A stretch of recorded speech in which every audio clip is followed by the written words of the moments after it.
Here is our motor unit itself, but right here I'm connecting the rheostat. That's that foot pedal. And on the end of it, it has these prongs. These prongs have to line up here on the back of the motor. You can see right here it says foot pedal, so it kind of gives you a clue that it's going to connect to the back. The back of the unit also has the electrical area and then the on and off switch. Just so, little known fact, right here is a fuse. So sometimes the fuse goes out on motors and that has to be replaced. That's not on your checkoff, that's just for you to know. I'm gonna take the prongs, I'm gonna line it up here, connect it, push it in. It's not that hard to push it in whatsoever. I got my electrical cord right here. I'm going to connect the 3 spots to the 3 and 3, but I am not going to plug this bad boy in till I am almost ready to use it. On and off switch, like I said. So what I'm going to do right now is I'm going to turn the unit. Make sure that we don't stay or untangle ourselves. All right. So now we have the unit itself. I've got my Lab Handpiece, my rubber stopper, and in here there is a little dummy burr. We're going to leave that in here for a second. Okay. This is the 3-prong cord. It is always connected to your Lab Handpiece. You don't need to worry about this coming unconnected. Some of you might get a little confused and think, well, wait a minute, this is 3 prongs and this has 5 prongs. But the 3-prong goes to the front. Don't worry about that part whatsoever. Same way of connecting it, you push it in, okay? So we still don't have power plugged into the back, so it's not going to turn on by the dial or anything like that, okay? So now I'm going to talk about specifically your Lab Handpiece itself. Earlier I talked about the carbon brush. This little unit here, you can undo this, and the components where the carbon brush would go is inside here. You'd unscrew this and you would put the carbon brush in replacement wise, and then you would screw it back in. I'm going to screw this back together really quick.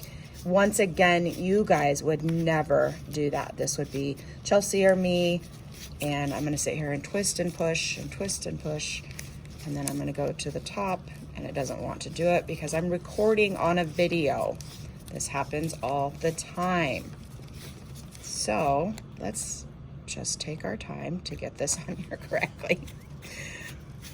See, I was trying to show you something neat and it always messes up. You'll get used to this. All right. Then up here at the top, I talked about the chuck wrench, and that's up here and it would unscrew. And then inside here, you would use the chuck wrench to pull that out. I'm not gonna do that so that we don't have to sit here and watch me screwing things together forever. All right. All Lab Handpieces have a open close, and open and closing is opening and closing on this dummy burr here on the end. Every time you guys grab a Lab Handpiece, this dummy burr will be here on the end, okay? And part of the check off is you then taking an acrylic burr and putting it into the end, okay?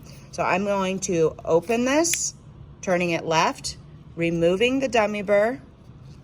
I'm going to then put in the acrylic burr. Make sure it's down all the way. You can hear it, okay? And then you're going to come here and you're going to lock it into place, and you're going to check that you've locked it into place, okay? So again, to the left, pull it out. I can put in the dummy burr, put it in, make sure it's into place, and then to the right. You guys don't have to be crazy when you're going up and down. I'm being dramatic just so you guys can see that. Left, unlock, pull it out, push one in, to the right, locked into place, okay? I'm gonna set this down on the little rubber stand, and I'm gonna pull my tray towards me. And do not let me forget to come back to the oil. I'm going to now show you how we're going to be using our Lab Handpiece. I'm going to plug in my power, and you heard it beep. And then we have our controls. Can you see that okay? Not really. There we go. All right. So you can see a dial here. I'm gonna move myself around here. I'm gonna turn this to the left. It doesn't go any farther. I'm gonna turn this on. You'll see some numbers. Okay. I'm gonna hold on to my handpiece just because I'm gonna hit the rheostat. I don't wanna push the rheostat unless I have it in my hand. Okay. Right now you have nothing, okay? Because I need to turn the dial, and we're gonna be using it between 12 and 14. And now you can see that the handpiece is turning, okay? I let off of the rheostat, it stops. I step on the rheostat, it goes, okay? Notice here on the bottom, this light is not lit up. That means I'm using the rheostat, the foot pedal. If I turn this light on, I now become controlled by the dial, okay? But we're never going to be doing that because this unit has to charge, and we're not going to do that. So we're always going to have this light. This is the power button. We want the light off so that our foot pedal works. We have a forward and reverse. See where the light is next to the FWD? That means if the light's on, you're going forward. If the light's off, you're going in reverse, okay? And then there's a cruise on here that keeps it just automatically going. We're not ever going to even mess with that button. This is the dial. Notice it says warning. I don't know why it says warning. I've never had a Lab Handpiece say that, but it means you're not supposed to be going there. We will always be around 14, okay? So if Chelsea and I come by and we're like, whoa, you're flying through that, we're gonna take your dial and we're gonna move it between 12 and 14, guaranteed, okay?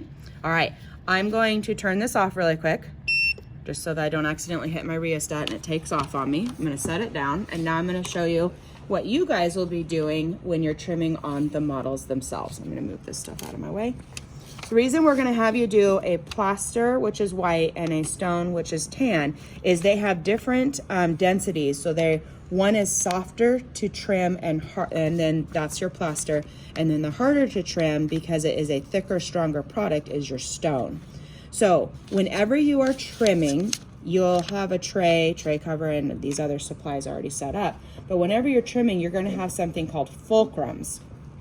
I am super picky, and so is Chelsea, about fulcrums, because fulcrums are for safety. And so to allow you to be safe, you've got to have proper fulcrums, because we don't want you hurting yourself. All right. Okay. When you have a fulcrum and you're working on your models, you're going to hold your model and make sure you're secured. I personally like to have my thumb and then most of my fingers here on the back, and then my pinky's kind of my floater because it's just another brace. When you have your handpiece, you can use a pin grasp, which looks like this. So if you're doing light work, your pinky would be out onto the area you're working. You'd be holding onto it and working in this direction. You can go forward and you can go reverse, okay? The other grasp is called a palm grasp.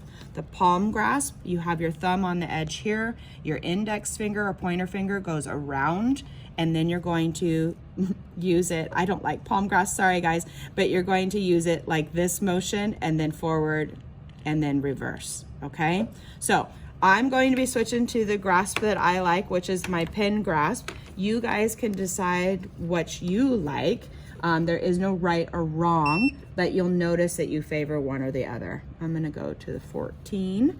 I'm gonna have my pin grasp here. And what you're gonna do for the check off is you're going to trim some of the stone off of a model just so that you can feel the difference. I also want you to actually take it and move it forward and reverse so that you can get a general feel of what it's like when you're trimming it. You'll notice when you go the opposite direction, I actually really like the reverse on this one. All right, I'm gonna set this down, turn it off, just because Chelsea and I don't need some dangerous thing to happen to us.